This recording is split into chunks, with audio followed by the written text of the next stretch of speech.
Hello everyone, welcome to Lead Street. So today we are back again with a new video and आज के इस session में हम लोग सर्कुलर अरेंजमेंट टॉपिक जो है वो कवर अप करेंगे। पूरा टॉपिक एज एन पूरा का पूरा टॉपिक बिल्कुल जीरो लेवल से नहीं स्टार्ट कराऊंगा। अभी जिस स्टेज पे हम लोग हैं आपको सर्कुलर अरेंजमेंट के बेसिक्स के बारे में जरूर आइडिया होगा, तो कुछ जो इंपॉर्टेंट पॉइंट्स हैं वो मैं इस वीडियो में जरूर बताने वाला हूँ। एंड उसके बाद में एक एडवांस लेवल पजल जो है वो डिस्कस करेंगे। और आपने भी एक चीज़ सुनी होगी कि यार कई बार क्या होता है ना कि हम बहुत ज़्यादा क्वेश्चंस करते हैं किसी टॉपिक पे, बट फिर भी वो हमारा टॉपिक जो है वो स्ट्रांग नहीं होता। बट कई बार कोई एक ही क्वेश्चन इस लेवल का होता है कि यार आपका जो थॉट प्रोसेस है वो पूरा का पूरा बिल्ड हो जाता है उस पर्टिकुलर कंसेप्ट के रिलेटेड। तो वैसा ही ये क्वेश्चन है कि यार अगर सर्कुलर अरेंजमेंट हम लोग करेंगे तो सिर्फ और सिर्फ सर्कुलर अरेंजमेंट के ही आप क्वेश्चन में स्ट्रांग फील करोगे, ऐसा नहीं है। आप कोई भी पजल पिक करोगे वहां पे आपको ये वाला जो पजल है वो हेल्प कर देगा। बहुत ही ज्यादा प्यारा क्वेश्चन है, आपको मजा आएगा क्वेश्चन सॉल्व करने में। एंड जनरली स्टूडेंट ये क्वेश्चन को सॉल्व नहीं कर पाते हैं, तो देखते हैं आप में से कितने लोग इस क्वेश्चन को खुद से सॉल्व कर पाए। एंड उसके बाद में हम इसका डिस्कशन जो है वो स्टार्ट कर देंगे। तो नॉर्मल जो हमारा प्रोसेस है कि मैं आपको क्वेश्चन जो है वो विजिबल करा दूंगा बोर्ड पे, आप उसको रीड करना, एक बार देखना कि यार क्या आप पॉइंट्स को पकड़ पा रहे हो। 1 मिनट का टाइम दूंगा रीड करने के लिए, देन उसके बाद में इसका डिस्कशन स्टार्ट करेंगे। काफी सारे इंपॉर्टेंट पॉइंट्स हैं, आपको एक एक लर्निंग जो है वो होता रहेगा। एंड तक देखना है, एंड अगर वीडियो अच्छा लगे मेक श्योर आप लाइक करके जाना एंड चैनल को सब्सक्राइब भी कर देना, ठीक है। एंड बिफोर मूविंग फॉरवर्ड, अगर आपने अभी तक हमारा टेलीग्राम चैनल जो है वो फॉलो नहीं करा है तो उसका लिंक डिस्क्रिप्शन में है। पहले टेलीग्राम ऐप आपको डाउनलोड करना होगा, देन अकाउंट बनाने के बाद में आप लिंक पे क्लिक करोगे, you will be able to join the group as well. And Facebook पे भी हमारा ग्रुप है जहाँ पे हम लोग फ्री प्रैक्टिस क्वेश्चन जो है वो अपडेट करते हैं, वहां पे आप अपने डाउट्स भी पोस्ट करके पूछ सकते हो। एंड आपका जो ओमेट्स रिलेटेड प्रैक्टिस है वहां से भी काफी हद तक हो जाएगा, ठीक है। तो make sure you join our group, ठीक। चलो जी, मैं क्वेश्चन आपकी स्क्रीन पे विजिबल करा दे रहा हूं and time starts now. 1 minute का टाइम है, फास्टली इसको रीड करो, देखो कहां पे क्या है एंड अकॉर्डिंगली प्रोसीड करो।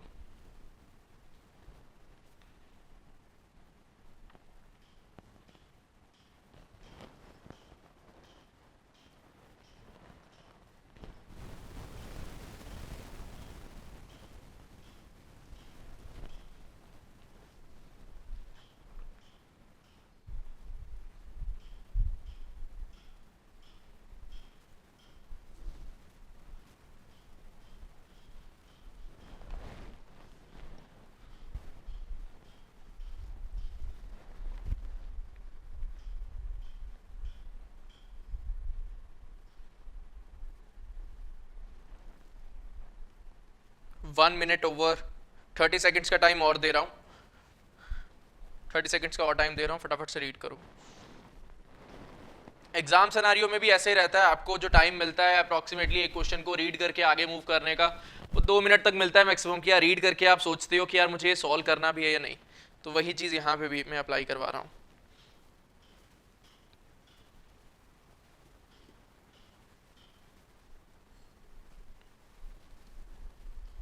Okay, time over.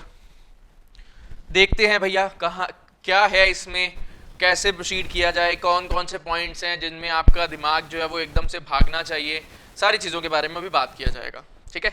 So the statement given to us was, साथ साथ में आप भी रीड करते जाना, मैं भी रीड करते जाता हूँ, और हम लोग देखते हैं कि यार कौन से पॉइंट्स हैं जो शायद आप पिक कर सकते थे बट आप नहीं कर पाए, ठीक है। बहुत ज़्यादा क्विकली नहीं कराऊंगा क्योंकि बहुत ज़्यादा छोटे छोटे पॉइंट्स होंगे जो आपके लिए काम आएंगे, तो मे बी ये जो सेशन है वो लॉन्ग चला जाए, कोई प्रॉब्लम नहीं है। अपना जो मेन एम है कि यार अगर हम एक ही पजल सॉल्व कर रहे हैं कोई बात नहीं, बट उसको इस लेवल पे हम लोग सॉल्व करेंगे कि उस तरह के अगर 100 क्वेश्चन भी आए तो मैं यार कर पाऊँ, ठीक है।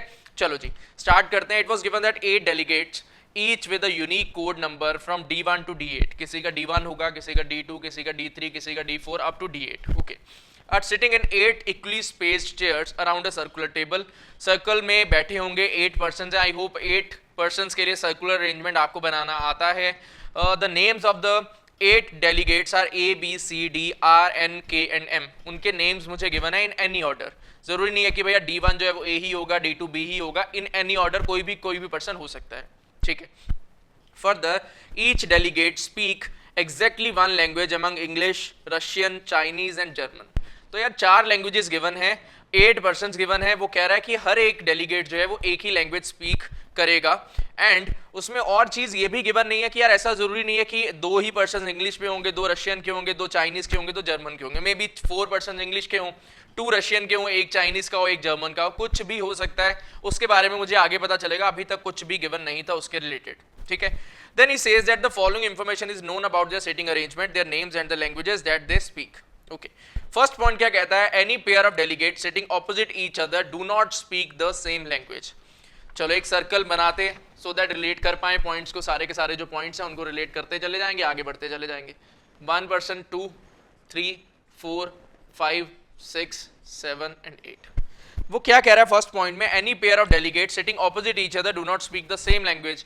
मान लो यहाँ पे कोई पर्सन आता है जो इंग्लिश में है, और यहाँ पे भी अगर मैं बोल दूं यार इंग्लिश वाला ही पर्सन आ जाएगा, so it is not a possibility. तो अगर कोई दो पर्सन एक दूसरे के ऑपोजिट बैठ रहे हैं तो उनकी जो लैंग्वेजेस होंगी वो डिफरेंट होनी चाहिए, that can not be same. Just एक एग्जांपल लिया इंग्लिश के लिए, ठीक है। नाउ आगे मूव करते हैं। देन वो कह रहा है the code number of any pair of delegate sitting next to each other are not consecutive. मतलब क्या है कि यार अगर इस पॉइंट पे आता है 1 तो इस पॉइंट पे 2 नहीं आ पाएगा, इस पॉइंट पे 2 नहीं आ पाएगा। सिमिलरली एक और एग्जांपल ले लेते हैं 1 का, तो चलो ठीक है।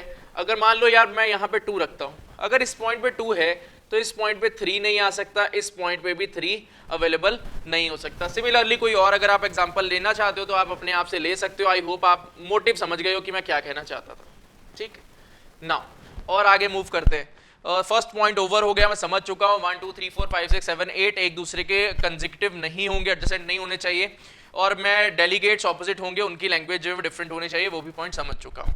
सेकंड पॉइंट क्या कहता है, देयर आर एटलीस्ट 2 डेलीगेट्स। चलो आगे बढ़ने से पहले कुछ चीज़ों के बारे में मैं बता देता हूँ, शायद आपको पता हो सर्कुलर में, शायद ना पता हो, तो मैं आपको क्लियर कर देता हूँ। पहली बात तो ये है कि यार जब भी मैं सर्कुलर अरेंजमेंट की बात करता हूँ तो मुझे एक पॉइंट ऐसा चाहिए होगा जिसको मैं फिल कर पाऊँ, जिसको मैं फिल कर पाऊँ। अब लीनियर अरेंजमेंट में और सर्कुलर में डिफरेंस क्या है, या मैट्रिक्स में क्या डिफरेंस है। यार लीनियर की अगर मैं बात करता हूँ मुझे पता है यार यहाँ पे 1 है, यहाँ पे 2, यहाँ पे 3, यहाँ पे 4। बट सर्कल की बात करें यार यहाँ पे भी 1 हो सकता है, यहाँ पे भी 1, यहाँ पे भी 1, कहीं से भी स्टार्ट हो सकता है ना। ये तो इन्फिनाइट लूप है, तो यार अगर वो लूप है वो तो कहीं से भी स्टार्ट हो सकता है। तो यार अगर वो लूप है तो मुझे कोई इस तरह का पॉइंट चाहिए होगा कि जिसको मैं फिल करूँ, फिल करते सार ही उसके साथ और भी पॉइंट्स लिंक हो जाने चाहिए। तो यार अगर आपने कोई पॉइंट पकड़ा, अगर कोई पॉइंट पकड़ा, उस पॉइंट के साथ लिंक्ड आपको एक और पॉइंट चाहिए सो दैट आप उस पॉइंट को यूज कर पाओ।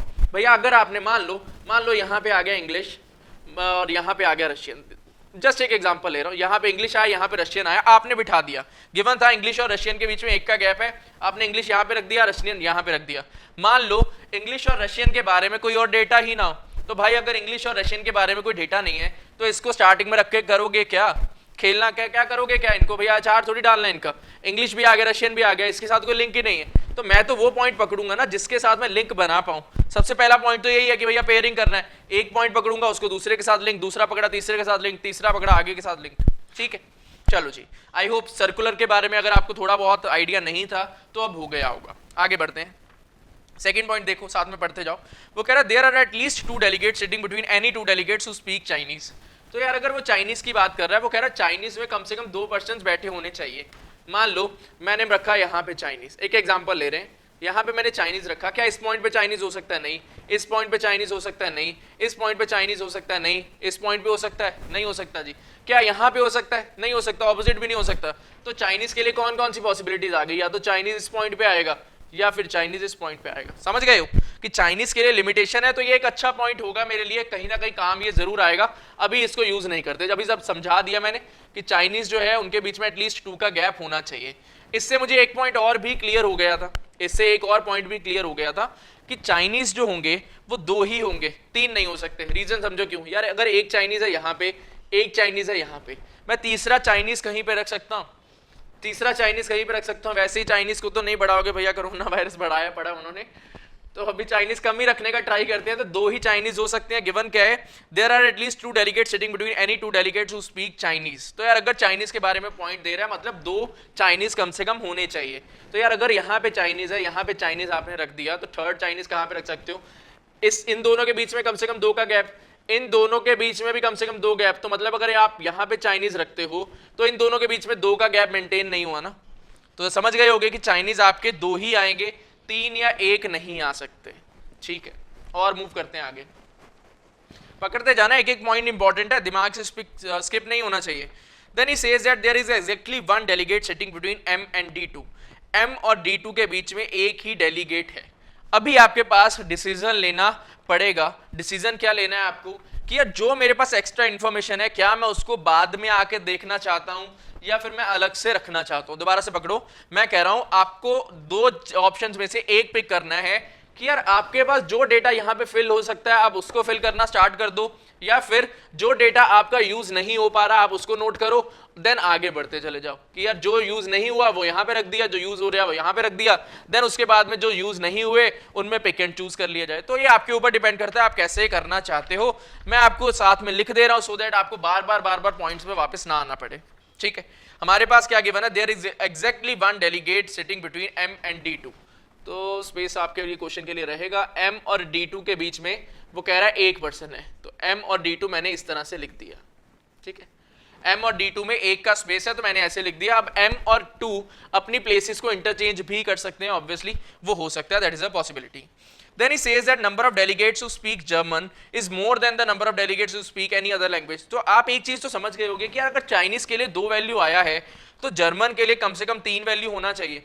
अगर चाइनीज के लिए 2 वैल्यू आया है तो जर्मन के लिए कम से कम 3 होना चाहिए, मे बी वो 4 भी हो सकता है, नॉट अ प्रॉब्लम। ठीक है, आगे बढ़ते हैं। देन इसके बाद में हमारे पास गिवन है n is sitting to the left of D6 and between them they speak Chinese and Russian। इसका मतलब क्या है, n जो है वो 6 के लेफ्ट में है, that is n is sitting to the left of 6। अगर 6 है इस पॉइंट पे तो n जो होगा वो इस पॉइंट पे प्रेजेंट होना चाहिए। और वो क्या कह रहा है, दे स्पीक चाइनीज एंड रशियन, मतलब n और 6 में से एक चाइनीज होगा दूसरा रशियन होगा, तभी तो वो चाइनीज और रशियन में बात कर रहे हैं। ठीक है, now next point says that क्या मैं इस पॉइंट को भी यूज कर सकता हूं, यार मुझे पता नहीं है, कोई करेक्शन नहीं पता, अभी मैं नहीं यूज करता इसको। ठीक है, then he says that D2 who is not K is sitting opposite to R। D2 who is not K is sitting opposite to R। तो यार D2 जो है is sitting opposite to R, ये मेरे पास गिवन है। ठीक है, मैं नोट डाउन कर लिया। D2 इज नॉट K, ये जो है वो पर्सन वो K नहीं है, नोट डाउन कर लिया जी। And neither of them speak Russian, तो इनमें से कोई भी रशियन स्पीक नहीं करता है, नोट डाउन कर लिया ये भी, नॉट अ प्रॉब्लम। देन इसके बाद में कह रहा है D7 who is neither C nor K। D7 who is neither C nor K sitting opposite to D5 who speak Chinese.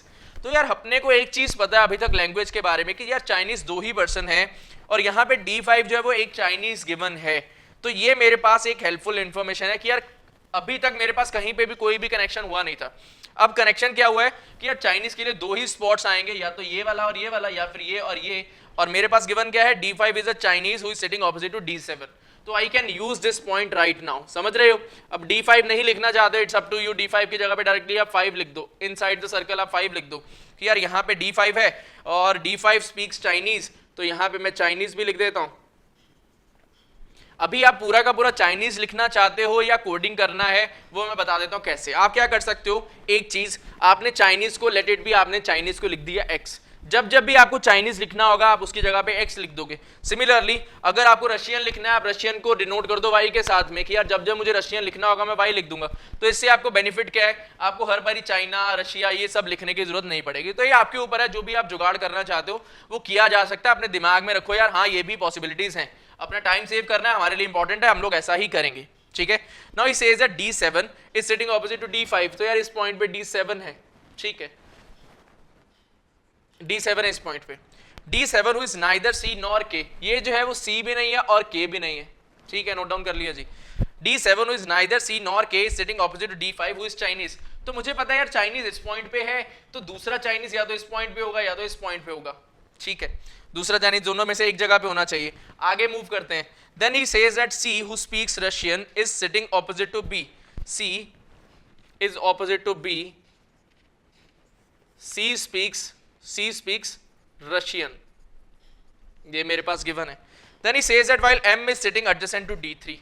M जो होगा वो D3 के एडजेसेंट में है, तो मतलब मैं M3 को इस तरह से डिनोट कर सकता हूं। ठीक है, तो यार ये सारे मेरे पास पॉइंट्स आ चुके हैं, ये सारे के सारे मेरे पास पॉइंट्स आ चुके हैं। एक पॉइंट आपके दिमाग में आ रहा होगा यार n और 6 वाला जो पॉइंट था इनमें क्या गिवन था, चाइनीज में बिठा चुका हूं, D5 D7 बिठा चुका हूं, n और 6 हैं जो n6 में से कोई एक जो है वो चाइनीज है और दूसरा जो है वो रशियन है। गिवन था ना, पॉइंट रीड करो, पॉइंट नंबर कौन सा था, 4th पॉइंट गिवन था ना, they are talking to them in Chinese and Russian, they speak Chinese and Russian.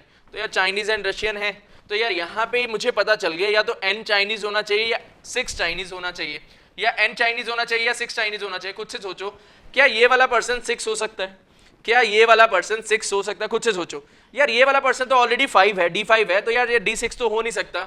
अगर ये D6 नहीं हो सकता मतलब ये n हो सकता है।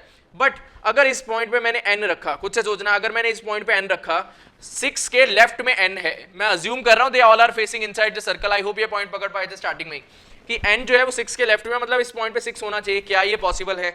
खुद से सोचो, खुद से सोचो, क्या ये चीज पॉसिबल है? नहीं। रीजन क्या है? 5 और 6 एडजेसेंट हो गए ना, वो कंसेक्यूटिव है, वो एडजेसेंट तो हो ही नहीं सकते।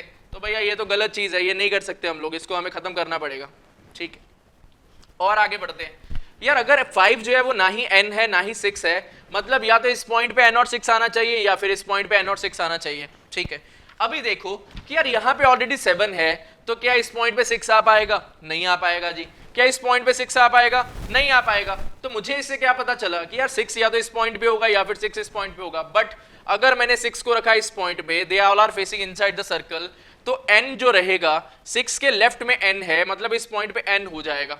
मुझे क्या पता था यार n और 6 में से कोई एक चाइनीज होना चाहिए, बट चाइनीज अगर एक यहाँ पे है तो दूसरा चाइनीज या तो यहाँ पे आता था या तो यहाँ पे आता था। क्या ये फॉर्मेशन पॉसिबल होगा? सोचो जी, क्या ये फॉर्मेशन पॉसिबल होगा? यार ये भी पॉसिबल है। ये विजुअली आपको एलिमिनेट करने होंगे, इसको आपको बना बना कर नहीं देखना है। ठीक है, नाउ इसके बाद में अगर मैंने बात पकड़ने का ट्राई किया कि यार अगर इस जगह पे 6 नहीं आया तो it has to be present at this place, कि यार इस पॉइंट पे 6 आना चाहिए। अगर 6 इस पॉइंट पे आता है तो I get to know that n should be present here. हाँ जी, अगर चाइनीज एक यहाँ पे है, n और 6 में से कोई एक चाइनीज होना चाहिए था, तो इट ऑब्वियसली मीन्स दैट क्या मतलब होगा इस चीज का? क्या मतलब होगा कि n जो होगा that has to be a Chinese. मेरे पास जो 2 चाइनीज आने वाले थे वो ऑलरेडी हो चुके हैं। नाउ चाइनीज एंड रशिया थे ये वाले, तो मतलब इस पॉइंट पे मैं लिख सकता हूं कि यार this one will be Russian. Clear है यहां तक? तो यार जो पॉइंट मैंने यूज कर लिया है उसको मैं रिमूव कर देता हूं, दैट इज n एंड 6। ये पॉइंट यूज हो चुका है, लेट इट बी कि यार इसको रिमूव करते हैं। ठीक है, ये भी रिमूव हो गया। देन इसके बाद में मेरे पास कुछ डेटा है यार, यहाँ पे चाइनीज है, यहाँ पे चाइनीज है, m then blank then 2। Check करना जरा m ब्लैंक 2, m को मैं यहाँ पे रखता हूँ, 2 इस पॉइंट पे हो सकता है, 2 इस पॉइंट पे हो सकता है। m को यहाँ पे रख सकता हूँ, 2 इधर आ जाएगा या इधर आ जाएगा। अगर मैं m को इधर रखता हूँ तो 2 इधर नहीं आ सकता, इधर नहीं आ सकता। m यहाँ पे रख सकता हूँ तो m इधर आने से 2 इधर भी हो सकता है, इधर भी हो सकता है। मतलब बहुत ज्यादा पॉसिबिलिटीज है, मैं इसको तो यूज नहीं करूंगा। देन इसके बाद में कह रहा है 2 के ऑपोजिट में r and 2 is not k। 2 जो है वो k नहीं है। ठीक है भाई, अगर 2 k नहीं है तो मुझे एक चीज तो समझ में आ रही है यार, k कहीं पे अभी फिल ही नहीं हुआ तो 2 के लिए लिमिटेशन तो आया ही नहीं। बट 2 के ऑपोजिट में r है तो 2 कैन बी प्लेस्ड हियर, 2 के ऑपोजिट में r आ जाएगा। 2 can not be placed here क्योंकि 2 के ऑपोजिट में r होना चाहिए, यहाँ पे ऑलरेडी n अवेलेबल है तो नॉट अ पॉसिबिलिटी। क्या 2 यहाँ पे रख सकता हूँ? 2 के ऑपोजिट में r है and they don't belong to Russia, but ये तो रशिया है, तो यार अगर ये रशिया है तो इस पॉइंट पे भी 2 नहीं हो सकता। इस पॉइंट पे 2 कैन बी देयर, यार यहाँ पे 2 रखूंगा तो here it will be r, it is a possibility. तो अभी भी मेरे पास पॉसिबिलिटीज हैं। और आगे बढ़ते हैं, c ऑपोजिट टू b, क्या मैं इसको फिल कर सकता हूँ? अभी तक सिर्फ n फिल हुआ है, तो c ऑपोजिट टू b बहुत सारे केसेस बन जाएंगे। बहुत सारे केसेस में से एक केस क्या होगा?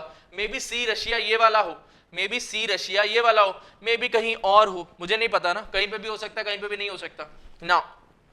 और पॉइंट पकड़ते हैं। एक पॉइंट समझना कि यार इस पॉइंट पे चाइनीज हो गया, इस पॉइंट पे रशिया हो चुका है, इस पॉइंट पे चाइनीज हो चुका है। मुझे ऑलरेडी पता है कि जर्मनी के लिए कम से कम भी वैल्यू जो है वो 3 का आना चाहिए। आई होप ये पॉइंट आपके दिमाग में है। हमने बोला था जर्मनी के लिए मैक्सिमम वैल्यू है, तो यार अगर जर्मनी के लिए मैक्सिमम वैल्यू है तो कम से कम 3 होना चाहिए। तो ना 1 place empty, 2 place empty, 3 place empty, 4 place empty and 5 place empty. मान लो, जस्ट एक एजम्पशन आपको समझाने के लिए, मान लो यहाँ पे जर्मनी नहीं है, इस पॉइंट से आपने जर्मनी हटा दिया, मतलब 1 2 3 4 इन जगहों पे जर्मनी आना चाहिए ना। जर्मनी ऑपोजिट नहीं हो सकता बट एडजेसेंट तो हो सकता था। फिर से केसेस बन गए यार, जर्मनी में भी जर्मनी जर्मनी जर्मनी हो जाए, मे भी जर्मनी जर्मनी जर्मनी हो जाए, मे भी जर्मनी यहाँ पे हो यहाँ पे हो यहाँ पे हो, बहुत सारे केसेस हैं। तो हेक्टिक है यार, ये भी हैंडल करना हेक्टिक है। और m के एडजेसेंट में 3 होगा तो 3 कहीं पे भी आ सकता है, 3 इस पॉइंट पे आ सकता है, m यहाँ पे हो जाएगा, 3 इस पॉइंट पे आ सकता है, m यहाँ पे हो जाएगा, 3 यहाँ पे आ सकता है, m बहुत ज्यादा पॉसिबिलिटीज हैं। और इतना ज्यादा डेटा मुझे चेक करना ह्यूमनली पॉसिबल नहीं है एग्जाम कंडीशंस में। ठीक है, तो यार अगर मैं फंस चुका हूं, अब या तो मैं केसेस बना लूं, 3 या 4 केसेस बनेंगे अलग अलग सर्कल्स में, उनमें चेकिंग होगा, आप पहुंच जाओगे 15 से 20 मिनट आपके कहीं पे भी नहीं गए। हाँ जी, अब मैं फंस चुका हूं, अब क्या किया जाए भाई? सबसे पहली बात, मैंने आपको पहले की वीडियोस में भी बताया है कि ये जो ऊपर का कहानी है, आप भी यहाँ पे देख सकते हो, जो ऊपर का कहानी है वो आपके लिए इंपॉर्टेंट है, बट नीचे का कहानी भी आपके लिए इंपॉर्टेंट है। नीचे का कहानी क्या है? क्वेश्चंस को आपको रीड करना पड़ेगा कि यार क्या क्वेश्चन का क्या डिमांड है, सो दैट आप उतना ही सॉल्व करो जितना क्वेश्चन में पूछा गया, आपको एक्स्ट्रा डेटा पकड़ने की जरूरत नहीं है, ठीक है। नाउ हमने बोला first question says that who among the following, ध्यान से समझना, बड़ा इंपॉर्टेंट पॉइंट है, शायद आप इस एक ही पजल से अपना जो स्कोर है वो 15 से 20 मार्क्स इंक्रीज कर पाओ। अप्रोच डेवलप करने के लिए बड़ा ही प्यारा पॉइंट है यहाँ पे। First question says that who among the following is sitting opposite delegate 1, कौन सा पर्सन ऐसा है जो डेलीगेट 1 के ऑपोजिट में है? 1 में भी यहां आ जाए, में भी यहां आ जाए, में भी यहां, में भी यहां, में भी यहां, मुझे नहीं पता, बहुत ज्यादा केसेस है। बट अगर मैं ऑप्शन देखता हूं, ऑप्शन देखो, डेलीगेट 2, 3, 6 एंड 4, इसका मतलब क्या है यार? कोई भी ऑप्शन ये नहीं कहती कि आपका आंसर जो है वो सीबीडी हो सकता है, कोई भी ऑप्शन ये नहीं कहती आपका आंसर जो है वो नन ऑफ दीज हो सकता है। तो मेरे भाई अगर कोई ऑप्शन कह ही नहीं रही तो मतलब आपको एक डेफिनेट आंसर आने वाला है, डेफिनेट आंसर आने वाला है। डेफिनेट आंसर का मतलब क्या है? कोई भी एक अरेंजमेंट आप ऐसा बनाओ, कोई भी, ध्यान से सुनो, कोई भी एक अरेंजमेंट ऐसा बनाओ जिसमें आपकी ये 7 के 7 कंडीशन सेटिस्फाई हो रही हो, जैसे ही आपका वो अरेंजमेंट निकल के आता है आप इस क्वेश्चन का जो है आंसर दे सकते हो विदाउट एनी प्रॉब्लम, आपका 100% एक्यूरेट ही आएगा, ठीक है। फर्स्ट क्वेश्चन के लिए अभी मैं होल्ड पे रखता हूं, सेकंड क्वेश्चन देखता हूं। Then he says that, extra information के साथ वो क्या बोलता है, if no two delegates sitting adjacent to each other speak the same language. अब वो क्या कह रहा है? पहले हमारे पास डेटा था जो ऑपोजिट में है वो सेम लैंग्वेज नहीं बोलते, अब वो क्या कह रहा है? एडजेसेंट वाले भी सेम लैंग्वेज नहीं बोलते, एक्स्ट्रा डेटा दे रहा है। अगर वो एक्स्ट्रा डेटा दे रहा है और वो पूछ रहा है विच of the following statements is definitely true, तो यार मुझे वो डेटा यूज करना होगा और मैं आंसर कर पाऊंगा, ठीक है। और आगे बढ़ते हैं। अब वो क्वेश्चन 3 में कह रहा है if A is sitting opposite to K then what is the name of delegate 7। ध्यान से समझो, अगर वो कह रहा है A is sitting opposite to K, may be ए यहाँ पे हो, के यहाँ पे हो, मे बी ए यहाँ पे हो, के यहाँ पे, कहीं पे भी हो सकता है ए और के, मुझे नहीं पता। बट मुझे क्वेश्चन में क्या पूछा गया? What is the name of delegate 7। Option देखो, R, D, A and M, कहीं पे कैन नॉट बी डिटरमिन्ड नहीं है, कहीं पे भी नन ऑफ दीज नहीं है। तो इसका रेलेवेंस क्या है? रेलेवेंस पकड़ो कि यार अगर थर्ड क्वेश्चन में एक एक्स्ट्रा इंफॉर्मेशन है, वो एक्स्ट्रा इंफॉर्मेशन क्या कहती है? A is sitting opposite to के। तो यार अगर मैं अज्यूम करना, अगर मैंने थर्ड क्वेश्चन का डेटा यूज करा, साथ साथ पढ़ते रहो, अगर मैंने थर्ड क्वेश्चन का डेटा यूज करा, थर्ड क्वेश्चन का डेटा यूज करके मैंने एक अरेंजमेंट बनाया जो कि सारी कंडीशंस को सेटिस्फाई कर रहा था, तो क्या मैं फर्स्ट क्वेश्चन का आंसर दे पाऊंगा? हाँ जी, बोलते रहो। अगर पॉइंट ये पकड़ पा रहे हो तो भैया एक थम्स अप कर दो, लाइक कर दो, एंड अगर कुछ डाउट आ रहा है तो यहाँ पे कमेंट करके बता दो कि यार आपको डाउट आ रहा है, सो दैट इसमें डिटेल में आपको मैं रिटर्न में फॉर्म में भी बता पाऊं बाद में, ठीक है। दोबारा से पकड़ते हैं। मैं कह रहा हूं कि यार फर्स्ट क्वेश्चन के लिए डेलीगेट 1 के ऑपोजिट में कौन आएगा, वो ये पूछ रहा है। नन ऑफ दीज नहीं है ऑप्शंस में, कैन नॉट बी डिटरमिन्ड नहीं है। थर्ड क्वेश्चन में एक एक्स्ट्रा इंफॉर्मेशन है, that is A is sitting opposite to K. Then what is the name of delegate 7। तो यार अगर मैं थर्ड क्वेश्चन का data that is A is opposite to K वो यूज कर लेता हूं, तो क्या मेरे क्वेश्चन 1 के आंसर्स में कोई डिफरेंस आ सकता है? ऑब्वियसली नहीं। यार क्वेश्चन 1 के लिए तो आपका एक ही डेफिनेट आंसर आना चाहिए, बिकॉज ऑफ द ऑप्शंस, जिस तरह की ऑप्शन है डेफिनेट आंसर आना चाहिए। तो यार अगर मुझे डेफिनेट आंसर मिलना चाहिए तो मैं थर्ड क्वेश्चन का एक्स्ट्रा इंफॉर्मेशन का हेल्प ले सकता हूं एंड फर्स्ट क्वेश्चन को सॉल्व कर सकता हूं, ठीक है। ये पॉइंट समझ में आता है, आई होप। फोर्थ पॉइंट देखो, फोर्थ क्वेश्चन क्या कहता है? Who is sitting to the right of delegate A. हाँ जी, आप ये पॉइंट पकड़ पाए होंगे कि यार अगर मैंने थर्ड क्वेश्चन का इफ वाला पार्ट यूज कर लिया तो मुझे फर्स्ट क्वेश्चन भी सॉल्व हो जाएगा, मुझसे फोर्थ क्वेश्चन भी सॉल्व हो जाएगा और थर्ड क्वेश्चन तो मैं सॉल्व कर ही पाऊंगा। तो ये तो आपको पता चल गया कि नन ऑफ दीज और कैन नॉट बी डिटरमिन्ड अगर प्रेजेंट नहीं होते तो आपके लिए चीजें कितनी आसान हो जाती हैं, ठीक है। अब एक पॉइंट और पकड़ो कि यार क्या मैं क्वेश्चन 2 का डेटा भी यूज कर सकता हूं? क्वेश्चन 2 का डाटा क्या कहता है? If no two delegate sitting adjacent to each other speak the same language. अगर मैंने क्वेश्चन 2 का डेटा यूज किया, ध्यान से पकड़ो, अगर मैंने क्वेश्चन 2 का डेटा यूज किया तो क्या क्वेश्चन 3 के आंसर में कोई डिफरेंस आ सकता है? ऑब्वियसली नहीं यार। वो पूछ रहा है what is the name of delegate 7, मैं क्वेश्चन 2 का एक्स्ट्रा डेटा और क्वेश्चन 3 का एक्स्ट्रा डेटा दोनों को यूज करूंगा, मेरे चारों के चारों क्वेश्चंस का आंसर जो है वो आ जाएगा, चारों के चारों क्वेश्चंस का आंसर आ जाएगा। देखते हैं कैसे, देखते हैं कैसे। मैंने बोला सेकंड क्वेश्चन का लैंग्वेज में, if no two delegate sitting adjacent to each other speak the same language, ठीक है। मैंने बोला यार जर्मनी के लिए कम से कम 3 पर्सन्स थे, मुझे अब ये भी डेटा गिवन है कि यार जर्मनी अगर यहाँ पे है तो जर्मनी यहाँ पे नहीं हो सकता। तो अगर मैंने बोला था आपको कि यार अगर इस पॉइंट पे जर्मनी अवेलेबल नहीं है, यहाँ पे जर्मनी अवेलेबल नहीं है, तो 1 2 3 4 इन चारों प्लेसेस में 3 बार जर्मनी आना चाहिए। क्या ये पॉसिबल होगा? उनको एडजस्टेंट कराए बिना। अगर मुझे यहाँ पे जर्मनी रखना है, मान लो मैंने यहाँ पे भी जर्मनी रख दिया, बट इस पॉइंट में मैं जर्मनी नहीं रख पाऊंगा। मान लो मैंने यहाँ पे जर्मनी रखा, मैंने यहाँ पे जर्मनी रख दिया, बट मैं इन दोनों पॉइंट्स में जर्मनी नहीं रख पाऊंगा। तो अगर मुझे 4 प्लेसेस में से 3 में जर्मनी रखना है तो वो एडजेसेंट आएगा ही आएगा। और क्वेश्चन का डिमांड क्या है, if no two delegate sitting adjacent to each other speak the same language. तो इसका मतलब क्या हुआ कि यार जर्मनी एक बार यहाँ पे आ सकता है या यहाँ पे आ सकता है, और दूसरी बार या तो यहाँ पे आ सकता है या तो यहाँ पे आ सकता है। 3 बार यहाँ पे अगर वो नहीं आ सकता तो मतलब उसको एक बार ही इस जगह पे आना ही पड़ेगा, उसका मजबूरी है। समझे? हमने बोला कि यार ये 1 2 3 4, अगर मुझे जर्मनी को 3 बार ही रखना है तो 4 में से 3 जगह पे अगर जर्मनी आएगा तो वो एडजेसेंट हो जाएगा, नॉट अ पॉसिबिलिटी। तो यार जर्मनी को एक बार तो यहाँ पे रखोगे ना, यहाँ पे ऑलरेडी चाइनीज है, यहाँ पे ऑलरेडी रशियन है, यहाँ पे ऑलरेडी चाइनीज है, तो यहाँ पे आपको जर्मनी बिठाना पड़ेगा, कोई और आपके पास पॉसिबिलिटी है ही नहीं। ठीक है, देन इसके बाद में यहाँ पे जर्मनी आ गया। अब दूसरा जर्मनी, अगर इस पॉइंट पे एक जर्मनी है तो इस पॉइंट पे जर्मनी नहीं हो सकता। समझते हो इस चीज को कि यार जर्मनी के ऑपोजिट में जर्मनी नहीं हो सकता।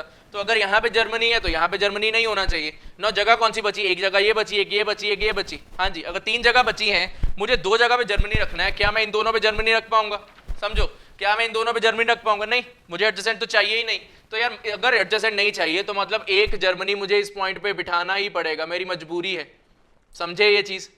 एक जर्मनी मुझे इस पॉइंट पे बिठाना पड़ेगा। अब दूसरा जर्मनी यहाँ पे हो गया, पहला जर्मनी यहाँ पे, तीसरा जर्मनी या तो इस जगह पे आएगा या तो इस जगह पे आएगा, दोनों में से कहीं पे भी आ सकता है। मुझे अभी कुछ नहीं पता, दोनों में से कहीं पे भी आ सकता है, मे भी कहीं पे भी पॉसिबल हो।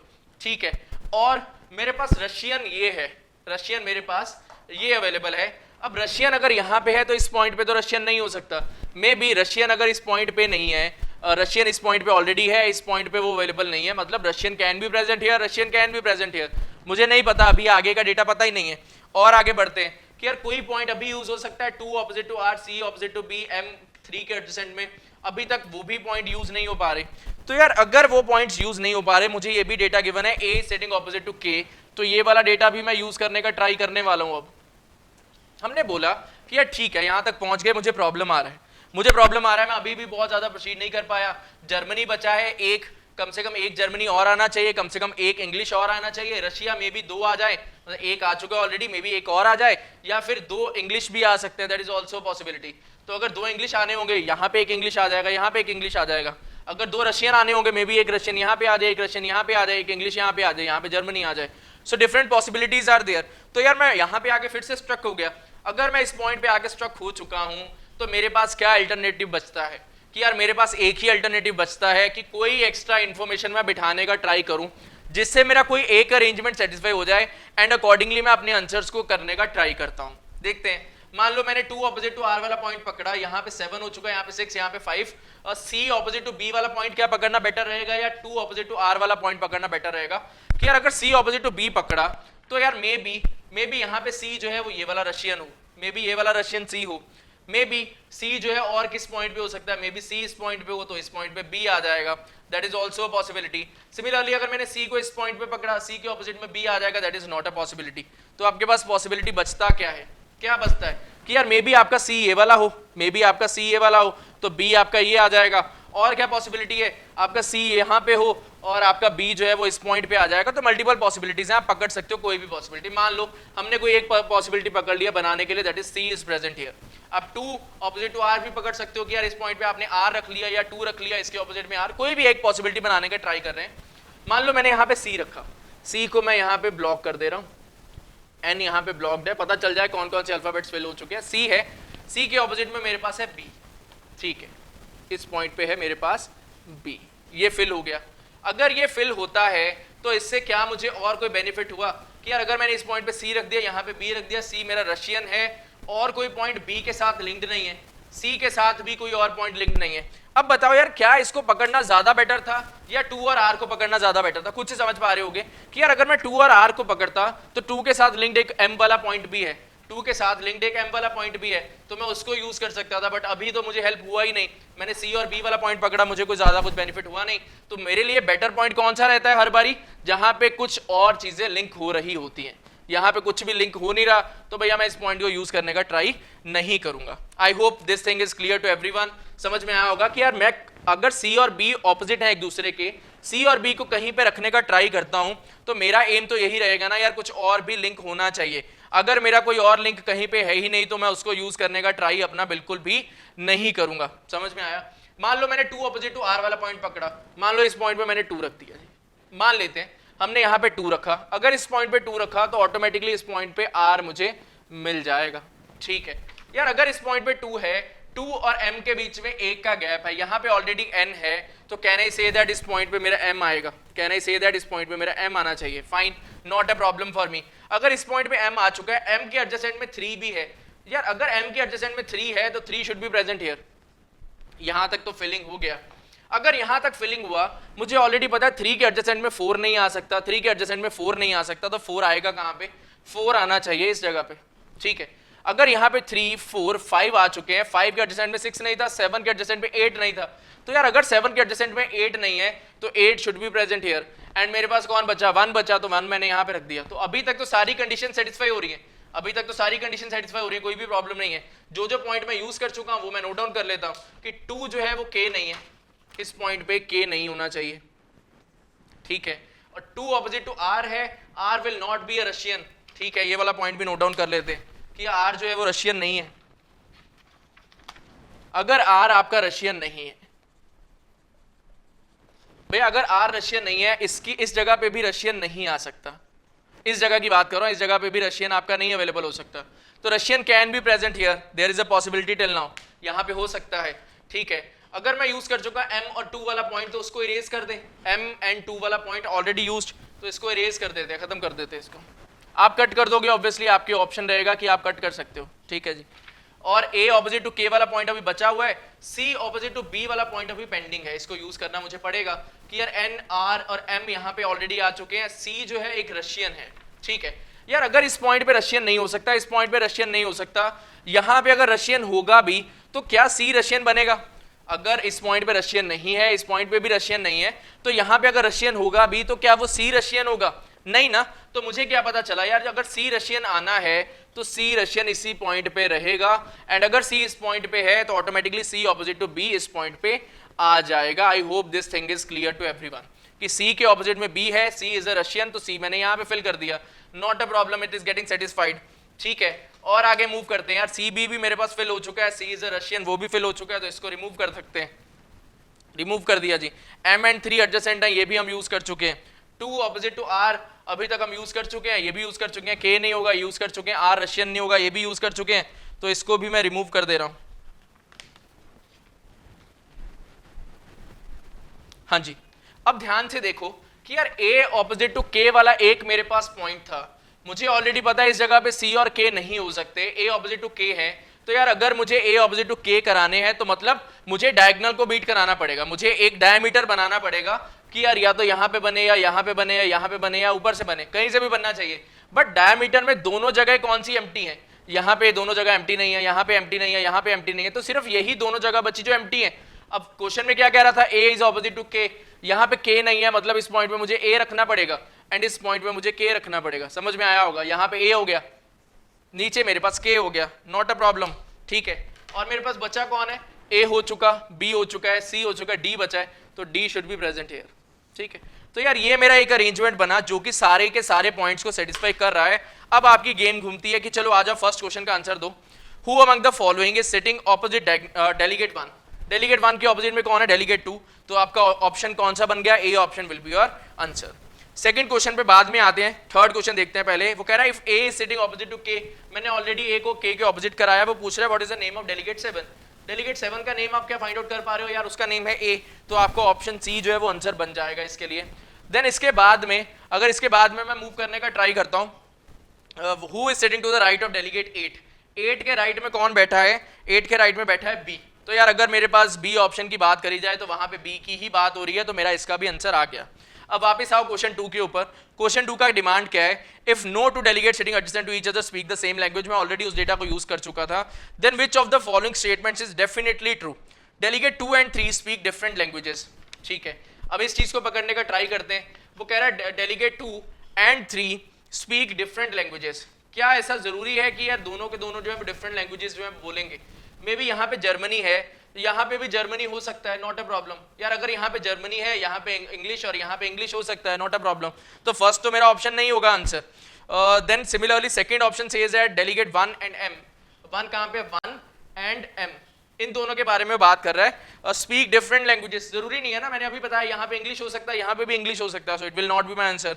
देन वो कह रहा है डेलीगेट 5 एंड b, 5 कहां पे है, 5 is present at this place, 5 is present at this place and b is present at this place। वो क्या कह रहा है, 5 and b speaks the same language। क्या ऐसा हो सकता है यार, यहाँ पे चाइनीज है, मुझे ऑलरेडी पता था 2 ही चाइनीज हैं, तो 5 एंड b तो कभी भी चाइनीज स्पीक नहीं कर सकते, तो C option will not be my answer. D option देखते हैं, delegate 2 and m speak different languages, delegate 2 and m, वो कह रहा है इन दोनों की जो लैंग्वेजेस होंगी वो डिफरेंट होंगी। क्या ये जरूरी है, सोचो, क्या ये जरूरी है, कुछ हमने गलत तो नहीं कर दिया, सोचो, खुद से सोचो। Delegate 2 and m speak different languages, क्या ये हमने सही करा या गलत कर दिया, कुछ हमने रखा यार 2 यहाँ पे है, m यहाँ पे है, वो कह रहा है जर्मनी, जर्मनी यहाँ पे नहीं हो सकता। रीजन पकड़ते हैं क्यों, रीजन पकड़ते हैं क्यों यार, अगर मैंने इस पॉइंट पे बात करा, यहाँ पे मेरा रशियन है ऑलरेडी, यहाँ पे रशियन हो नहीं सकता, यहाँ पे रशियन हो नहीं सकता, मुझे पता है एक बारी जर्मनी आना है, एक बारी इंग्लिश आना है, कम से कम एक बारी इंग्लिश आना है। मान लो इस पॉइंट पे मैंने जर्मनी रख दिया, मान लो इस पॉइंट पे मैंने जर्मनी रख दिया, खुद से सोचना, अगर इस पॉइंट पे हमने जर्मनी रख दिया तो प्रॉब्लम क्या राइज हुआ, या रशियन है, इसके ऑपोजिट में रशियन नहीं हो सकता, यहाँ पे रशियन है, यहाँ पे रशियन नहीं हो सकता था, ऑलरेडी गिवन था कि यार रशियन नहीं आर, तो यार अगर इस पॉइंट पे रशियन नहीं है, यहाँ पे रशियन ऑलरेडी हो चुका है, यहाँ पे भी रशियन नहीं है, मतलब जर्मनी जो है वो 1, 2 एंड 3 ऑलरेडी आ चुका है, यहाँ पे भी जर्मनी नहीं हो सकता, यहाँ पे भी जर्मनी नहीं हो सकता, मतलब इन दोनों जगह पे फिर इंग्लिश इंग्लिश होना पड़ेगा, English should be present here, English should be present here, but problem क्या होगा, इंग्लिश एंड इंग्लिश एक दूसरे के एडजेसेंट हो जाएंगे। क्या ये चीज पॉसिबल था, नहीं ना, इंग्लिश एंड इंग्लिश तो एडजेसेंट हो ही नहीं सकते थे। क्वेश्चन का फोर्थ ऑप्शन क्या कह रहा है, 2 and m speak different languages, तो 2 का लैंग्वेज है जर्मनी, इसका जो लैंग्वेज होगा वो कुछ और रहेगा, मे बी रशिया हो जाए, मे बी इंग्लिश हो जाए, I am not sure about it, but एक चीज मैं जरूर कह सकता हूं कि यार वो जर्मनी जो है वो नहीं होना चाहिए। हाँ जी, आई होप आपको समझ में आया होगा।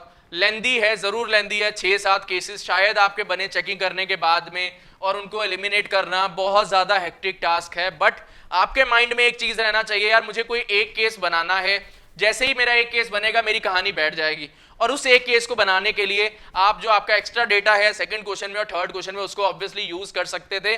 ध्यान में रखना, आने वाली पजल्स के लिए भी बहुत जगह पे ये जो चीज है वो यूज हो जाती है कि आपने एक्स्ट्रा डेटा पकड़ा, उस एक्स्ट्रा डेटा को यूज करा, आपने 2 या 3 क्वेश्चन को आंसर दे दिया, पेपर का पैटर्न हो गया भाई चेंज। 40 मिनट बचे हैं, 40 मिनट में कहानी क्या है कि यार कोई पर्सन अगर 3 सेट्स कर पा रहा है तो most of the student 3 sets कर पा रहे होंगे, अगर कोई स्टूडेंट 2 सेट्स कर पा रहा है तो most of the student 2 sets कर पा रहे होंगे। तो अगर भैया थोड़ा सा आगे निकलना चाहते हो बाकियों से तो ये छोटी छोटी चीजें अप्लाई करनी पड़ेंगी कि एक पजल आया मेरे पास 4 ही मिनट बचे हैं, मैंने कोई एक ऑप्शन पकड़ा, उस ऑप्शन को फटाफट से बिठाया, देखा यार कौन सा अरेंजमेंट बन रहा है, उसके अकॉर्डिंगली मैंने अपना क्वेश्चन का आंसर दे दिया, मैं भी 2 क्वेश्चन करेक्टली कर दिए, 6 मार्क्स का डिफरेंस ही अल्टीमेटली गेम चेंजर बन जाएगा, क्योंकि टाइम अब कम बचा है, most of the student same he category में घूम रहे होंगे। तो अगर आपको आगे निकलना है तो ये छोटे छोटे अप्रोचेस जो है वो आपको अडेप्ट करने होंगे, ठीक है। शायद आपके माइंड में आया 2 के ऑपोजिट में आर है, उसके लिए और भी पॉसिबिलिटीज बन सकती थी, आप कोई और पॉसिबिलिटी भी रख के देखो, 2 पॉसिबिलिटीज बन रही है, या तो 2 इधर हो सकता है, आर इधर हो सकता है, या 2 इधर और 2 इधर या आर इधर, 2 पॉसिबिलिटीज हैं, दोनों में से पहले एक बना लो, अगर वो सेटिस्फाई हो जाए बहुत अच्छी बात है, अगर वो सेटिस्फाई नहीं हुई तो ऑब्वियसली दूसरी जो है वो कंडीशन वो सेटिस्फाई होनी चाहिए। एग्जाम कंडीशंस के लिए अगर मैं बात करूं यार ये क्वेश्चन क्या हैंडल किया जा सकता है, ऑब्वियसली एग्जाम कंडीशन के लिए सेम लेवल ऑफ डिफिकल्टी का सर्कुलर अरेंजमेंट हैंडल करना बहुत ज्यादा डिफिकल्ट है, ऑब्वियसली एग्जाम कंडीशन के लिए डिफिकल्ट है, बट अपना की पॉइंट क्या है यहाँ पे कि यार जो पॉइंट मैं उखाड़ के कुछ क्वेश्चन को सॉल्व कर सकता हूँ मैं वो करने का ट्राई करूंगा, मैं पूरे पजल के पीछे नहीं भागूंगा। इसका जो लेवल ऑफ डिफिकल्टी था वो वेरी डिफिकल्ट कैटेगरी का है। जनरली स्टूडेंट्स अभी तक जितने भी स्टूडेंट्स को मैंने सॉल्व करने के लिए दिया है उनके 4 में से 2 या 3 क्वेश्चन गलत हो जाते हैं एंड उनको लग रहा होता है यार उन्होंने सही से सॉल्व किया है, बट अगर प्रॉपर प्रोसेस नहीं रखोगे तो ऑब्वियसली गलत होने के चांसेस रहेंगे। एंड इन केस आपको लगता है कि यार ऐसे मैनेज करना शायद हेक्टिक हो जाए कि अगर यार मेरा 2 और R जो ना बैठता तो फिर मैं क्या करता, तो उस केस में आप हर बार क्या कर सकते हो, एक और सर्कल यहाँ पे क्रिएट कर लो। जैसे ही आपने डेटा पकड़ा अब सारा डेटा यहाँ पे भी नोट डाउन कर दो, जब आपने एक्स्ट्रा इन्फो डाला वो वाला एक्स्ट्रा इन्फो यहाँ पे यूज ना करो, सो दैट अगर बाय चांस ये कंडीशन बैकफायर करती है, हो सकता है ना शायद वो पहली बार में ना बैठे, अगर वो कंडीशन बैकफायर करती है तो आपके पास दूसरा सर्कल पहले से ही रेडी रहेगा जिसके ऊपर अपनी वैल्यू 2R की कहीं और पे रख के चेक जो है वो कर पाओगे। तो ये छोटे छोटे चेंजेस करो अपनी प्रिपरेशन स्ट्रेटजी में, मॉक्स में मार्क्स जो है वो ऑटोमेटिकली आपके इंक्रीज होंगे। टाइम कम है बट फिर भी आप अच्छा जो है स्कोर कर सकते हो, ठीक है। सो that is all from my side for this particular session. I hope आपको मजा आया होगा, एक एक पॉइंट बहुत ज्यादा इंटरेस्टिंग थे। आई होप आपको अच्छा लगा होगा। अगर अच्छा लगा हो make sure you hit the like button, subscribe to YouTube channel as well. अपने फीडबैक जरूर दिया करो। एंड एनमेट का क्रिप्टो अरिथमेटिक के ऊपर मैंने क्वेश्चन होमवर्क दिया था, बहुत ज्यादा स्टूडेंट ने सॉल्व करा नहीं है, इतना डिफिकल्ट नहीं था। एफर्ट्स लगाओ, सॉल्व आपसे भी होगा। एंड अभी और भी काफी सारे हम लोग सेशन जो है वो करने वाले हैं। So that is all, thank you and happy learning, all the best. पढ़ते रहो और आगे बढ़ते रहो। Bye bye.